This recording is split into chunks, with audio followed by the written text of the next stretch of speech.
تأمره في العصيان هل نسيت ما سوف تلقى بعدما دفنت Allah. ما سوف تلقى بعدما دفنت Wí dáadáa. تأمره في العصيان هل نسيت Tamurahu fil asyan.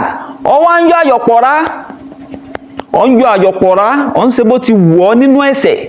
هل نسيت Àfà kún fani yóò ẹlòmíì ò sì máa dẹ́ṣẹ̀ yóò tún wá máa fi boast pé yes òun ṣe báyìí òun ṣe báyìí òun ṣe tán òun ṣe ní gbogbo nǹkan tí ò da tí ò tiẹ̀ yẹ kéèyàn ó máa gbọ́ tí ò yẹ kó máa tẹnu ọmọlúwàbí jáde ọ̀sẹ̀ gan kò yẹ kó yẹ kó ká ọmọ bẹ́ẹ̀ yóò tún wá máa sọ ọ́ jáde inú àwọn ẹ̀ṣẹ̀ àwọn nǹkan tí ò jẹ́ kí wọ́n bọ́ ọmọlúwàbí ń bẹ̀ ibẹ̀ láti wọ́n ń bọ̀ tó wá ti ń yọ àyọ̀pọ̀ra hali na sí ìtàsọ́ ti gbàgbé ni.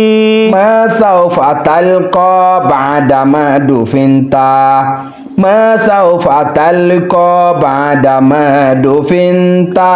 nǹkan tó jẹ́ wípé ní ọ padà bá pàdé nígbà tán bá kí ọbọnú sàárè tán bá sin ọ́ tán ìtọ́ padà pàdé sọ ọ ti gbàgbé ni ó mà kọjá sísìn fíìmù ó mà kọjá tó ń là kọjá nú ayé yìí gbogbo wàhálà tó ń là kọjá nú ayé yìí kò tí ì tó ń téèyàn máa pàdé nù sàárè o so kí wàá lóde tó ń yọ ọ̀yọ̀pọ̀rọ̀ nú ẹ̀ṣẹ̀ tó tètè ronú kọ́ ronú rẹ gidi ronú o.